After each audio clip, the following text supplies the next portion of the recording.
శుక్లాంబరధరం విష్ణుం శశివర్ణం చతుర్భుజం ప్రసన్నవదనం ధ్యాయేత్ సర్వవిఘ్నోపశాంతయే అగజానన పద్మార్కం గజానన మహార్నిశం అనేకదంతం భక్తానాం ఏకదంతముపాస్మహే. ఓం గం గణపతయే నమః. ఓం శ్రీమాత్రే నమః. ఓం శ్రీ గురుభ్యో నమః. మా ఆది ఆశలను చూస్తున్నటువంటి మీ అందరికీ విదేశాల్లో కూడా నా వీడియోస్ చూస్తూ నాకు ఫోన్ చేస్తూ ఉన్నటువంటి ఈవెన్ ద సౌత్ ఆఫ్రికాట వాళ్ళందరికీ నా హృదయపూర్వక నమస్కారాలు. సరేనండి, నేను మీ Vadarevu Adinarayanarao Sharma, CMA cost and management accountant, qualified CMA. నేను at the same time MA astrology 2000 ఇయర్లో చేశాను అనుకోండి, ఒక 25 ఏళ్ల క్రితం. సరే, అదే పక్క పెడదాం, పెద్ద ఇదేం కాదు, గ్రేట్ ఏం కాదు. సరేనండి, నా వీడియోస్ మీకు నచ్చాయని అనుకుంటున్నాను. నచ్చితే లైక్ చేయండి, తర్వాత షేర్ చేయండి. అలాగే వీలుంటే చక్కగా సబ్స్క్రైబ్ చేసుకోండి. సబ్స్క్రైబ్ చేసుకోవడం వల్ల నా వీడియోస్ అన్నీ కూడా మీకు త్వరగా వస్తాయి. దాని మన ఎలా గ్రహాల యొక్క ప్రభావం ఎలా ఉండబోతుందో మీరు అందరికంటే ముందు చూసేయచ్చు అనమాట. అదొక గొప్ప అనుభూతి అండి. అంతేకాకుండా మీ జాతకాలు చూపించుకోదలుచుకుంటే ప్రతిసారి చెప్పినట్టుగానే మనకి ఈ కింద స్క్రోల్ అవుతున్నటువంటి నా నంబర్ ఉంది కదండి, 7075389589, 7075389589.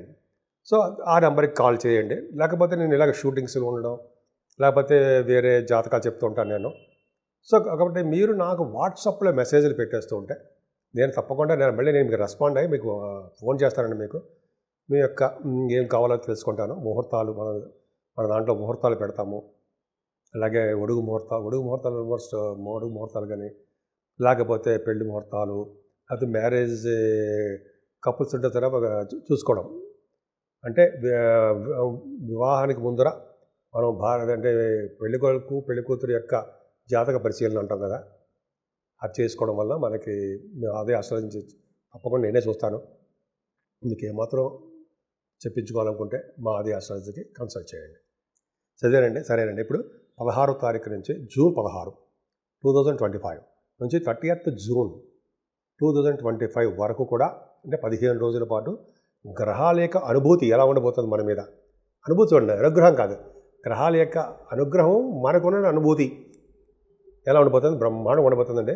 వృషభ రాశి వారికి అద్భుతంగా ఉందండి. స్థిరమైన ఆలోచనలు, స్థిరమైన కోరికలతోటి మీరు ముందుకు దూసుకుపోతుంటారు. పైగా దేనికి కూడా ఇబ్బంది పడరండి. రవి బుధులు ద్వితీయ భావంలో ఉన్నారు అంటేనే మీరు భయపడరు అర్థం. అంటే మీకు అపారమైన విద్య, సూక్ష్మ బుద్ధి కలవారుగాను, అలాగే కెమిస్ట్రీ రంగంలో అది నిష్ణాతులుగాను ఉంటారండి. అంతేకాకుండా కెమిస్ట్రీ విద్యలో అనమాట, కెమిస్ట్రీ అంటే రసాయన శాస్త్ర విద్య అంటాం కదా, వాటిలో చాలా బాగుంటుందండి. రవి బుధులు ద్వితీయ భావం ఉండడం వల్ల డాక్టర్ స్థితిలో ఉన్న వాళ్ళకి చాలా బాగుంటుంది. ఇక్కడ ఒక విషయం బ్రహ్మాండంగా చెప్పాలంటాయి. రవి బుధులు ద్వితీయ భావంలో ఉండి గురుదృష్టి ఉన్న, గురుడితో కలిసి ఉన్న ఆడిటర్స్గా బ్రహ్మాండంగా చాలామంది అవుతారండి.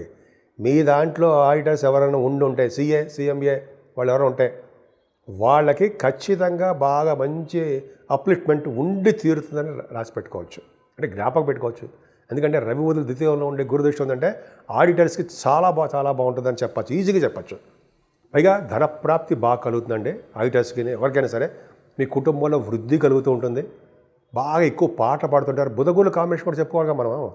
బుధగుల కాంబినేషను, రవిగుల కాంబినేషన్ కూడా ఇంపార్టెంట్ కదండి. అక్కడ వలన మీకు బాగా పాటలు పాడడము, మాటలు మాట్లాడడము, శక్తి బాగా ఉండడము, చాలా అద్భుతమైన ప్రతిభ ఉంది మీకు.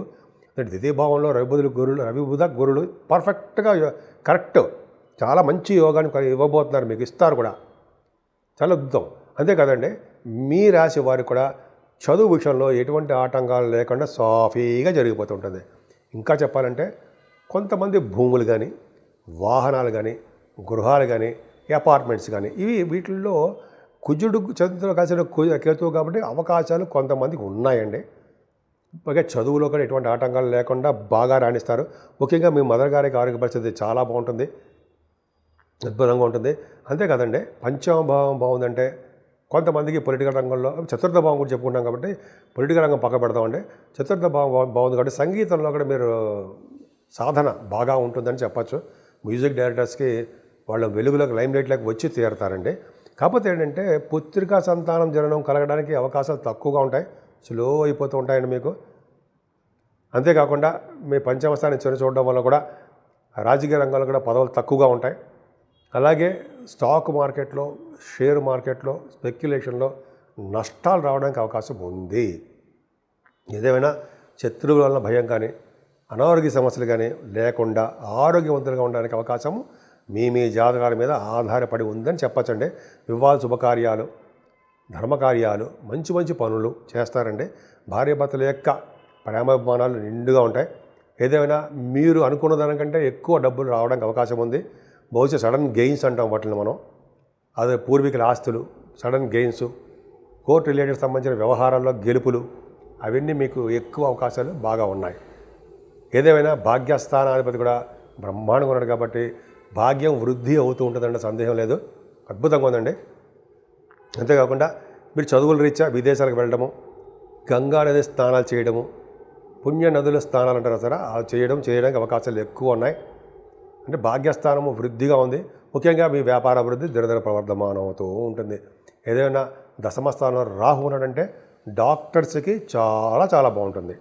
అంటే వృషభ రాశి వారికి 10th హౌస్లో, వాయుతత్వ రాశిలో, కుంభరాశిలో, శనీశ్వరుడు యొక్క ప్లేసులో రాహు ఉన్నాడు కాబట్టి డాక్టర్స్కి చాలా బాగుంటుంది. ఇది రీజన్ అని చెప్పాలి. సో రాహు అంటే బాగుంటుందంటే వాళ్ళు ప్రమోషన్స్ రావడమో, డబ్బులు ఉన్నతంగా రావడమో, అదే వాళ్ళకి ఉన్నతంగా గౌరవింపడమో చాలా బాగుంటుంది, డౌట్ లేదు.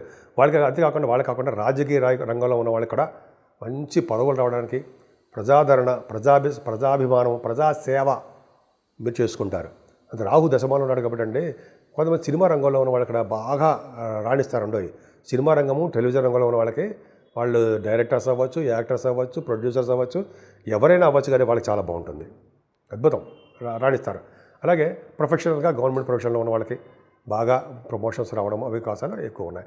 ఏదైనా లాభస్థానంలో శనీశ్వరుడు మంచి చేస్తాడు ఉంటాయి, లాభాలని అధికంగా ఇవ్వడానికి అవకాశం ఉంది. అంటే బహుశా ఆటోమొబైల్ ఇండస్ట్రీసో, లేకపోతే ఫార్మా రంగమో, లేకపోతే సిమెంట్ పరిశ్రమలో, కోలో, సింగరేణి కాలేజ్ అంటాం కదా, వాళ్ళందరూ కూడా లాభాలు ప్లస్ చేస్తున్న ఉద్యోగాలు బాగా అధికంగా బాగా రాణించడానికి అవకాశం ఎక్కువ ఉంది. వాళ్ళు ఉద్యోగాల్లో కానీ వ్యాపారంలో కానీ బాగా ఉంది. అంటే దశమస్థానము, లాభస్థానము చాలా బాగుంది. ఈ రాష్ట్రాధిపతి 12వ భావంలో ఉండడం వల్ల ఖర్చులు అధికంగా ఉంటాయి. అమ్మవారి యొక్క దర్శనాలు, పుణ్యక్షేత్ర దర్శనాలు, ఇలాగ శుక్రుడికి సంబంధించిన వ్యవహారాల్లో మీరు ఉండడానికి అవకాశాలు మాత్రం ఉన్నాయండి, లేకపోలేదు. అంతేకాకుండా మంచి వాడికి మాత్రం డబ్బు ఖర్చు పెడుతూ ఉంటారు. రాహుకేతుల మధ్యలో ప్లానెట్స్ ఉండిపోయాయి కాబట్టి మీరు ఒక విధంగా రాహుని, కేతువుని పూజ చేసుకోవడం వల్ల మంచి యోగవంతంగా ఉండడానికి అవకాశాలు మాత్రం బాగా ఉన్నాయి.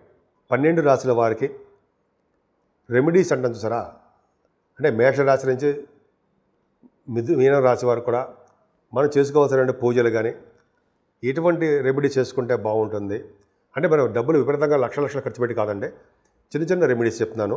విపరీతంగా అంటే ఎప్పుడు ఎలా బాగుంటుంది, రెమెడీస్ చేసుకుంటే ఎలా ఉంటుంది, మనం ఎలా డెవలప్మెంట్స్ అవుతాము, ఈ 12 రాశుల వాళ్ళకి గ్రహాల ప్రభావం ఎలా ఉన్నాయి ఇప్పుడు చెప్పుకుందామంటే. ఏదేమైనా 12 రాశుల వాళ్ళకి కూడా రాహుకేతుల మధ్యలో ప్లానెట్స్ అంటే అన్నీ ఉండిపోయాయి. ఏ రాజకీయ నాయకులు కానీ, సినిమా యాక్టర్స్ కానీ, ప్రతి సామాన్య పౌరుడు కానీ ఈ ప్రభావం అనేది కొద్ది దుష్ఫలితాలు ఇవ్వడానికి కూడా అవకాశం ఉన్నాయండి. రాహుకేతుల మధ్యలో ప్లానెట్స్ ఉంటే దుష్ఫలితాలు ఇచ్చినా ఇవ్వకపోయినా సత్ఫలితాలు మాత్రం ఇవ్వలేక సతమతం అయిపోతూ ఉంటారు. సత్ఫలితాలు అంటే మంచి మంచి రిజల్ట్స్, గుడ్ రిజల్ట్స్ ఇవ్వలేకపోతూ ఉంటారని అర్థం. సరే, మనం ఎలా బయటపడతాం, మరి ఎలా మనకి మంచి రోజులు వస్తాయి, మంచిగా అన్నీ బాగుంటాయి అంటే ఏమీ లేదండి. రాహుకి అమ్మవారి పూజలు చేయడము, అమ్మవారి దర్శనము, శ్రీశైలంలో భ్రమరం అమ్మవారి దర్శనం చేసుకోవడం వలన, అలాగే మనం అంత దూరం వెళ్ళాం, మన ఊళ్ళోనే మన అమ్మవారి దేవాలయాలు ఉంటాయి. కాళహస్తిలో తర్వాత చెప్పుకుందామండి. అమ్మవారి యొక్క ప్రభావం చేసుకోవడము అంటే పౌర్ణమి పూట, అమావాస్య పూట కూడా చండీ హోమాలు చేస్తూ ఉంటారు, కుంకుమ పూజలు చేస్తూ ఉంటారు. ఇప్పుడు మామిడిపళ్ళు సీజన్ కాబట్టి అమ్మవారికి మామిడిపళ్ళు కూడా నైవేద్యం పెట్టడము, వస్త్రాలు అమ్మవారికి చీరలు సమర్పించడం వలన, అలాగే రాహుకేతుల మధ్యలో ఉండిపోవడం వలన కొద్దిగా మనం కాళహస్తి వెళ్ళడము, కాళసర్ప దోషం పోగొట్టుకోవడం జరుగుతుందండి. అంతేకాకుండా అంటే మంచి జరుగుతుందని. అంతేకాకుండా కుజకేతువులు 7వ భావంలో ఉండిపోవడం వలన కుజుడు బలంగా ఉన్నాడు, కేతువు కూడా బలంగా ఉన్నాడు, అంతే బలంగా ఉన్నాడు కాబట్టి సర్పదోషం బాగా ఉన్నాయి. కాబట్టి ఎవరైనా సరే కొంచెం సుబ్రహ్మణ్య స్వామి పూజలు చేసుకోవడం వలన, సుబ్రహ్మణ్య స్వామి ప్రతిష్ఠ చేసుకోవడం వలన, నాగ ప్రతిష్ఠ అంటాం, అది మోపిదేవిలో చేసుకుంటారు చాలామంది, అది అదృష్టం అనుకోండి.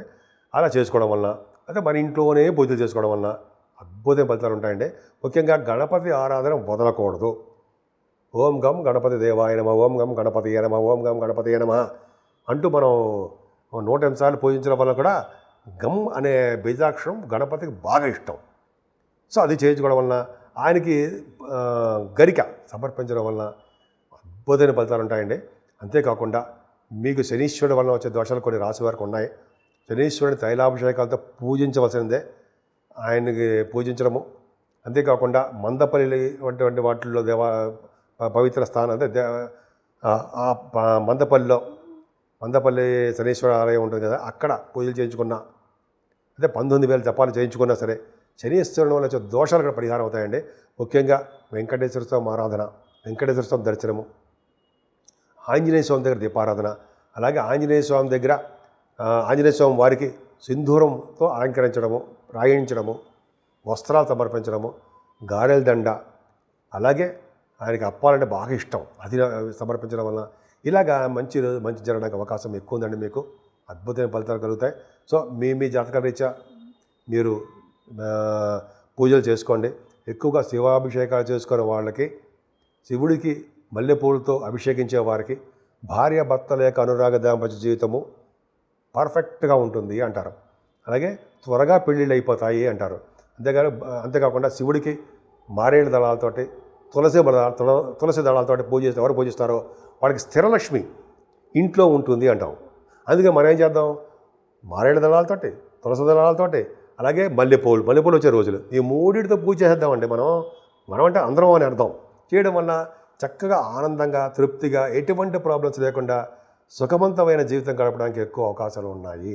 సో మీ అందరికీ 12 రాసుల వాళ్ళకి శుభాలు కలగాలని, అన్ని రంగాల్లోనూ విజయం సాధించాలని, సంపూర్ణమైనటువంటి ఆరోగ్యవంతులుగా ఉంటారని నేను మనస్ఫూర్తిగా కోరుకుంటున్నాను.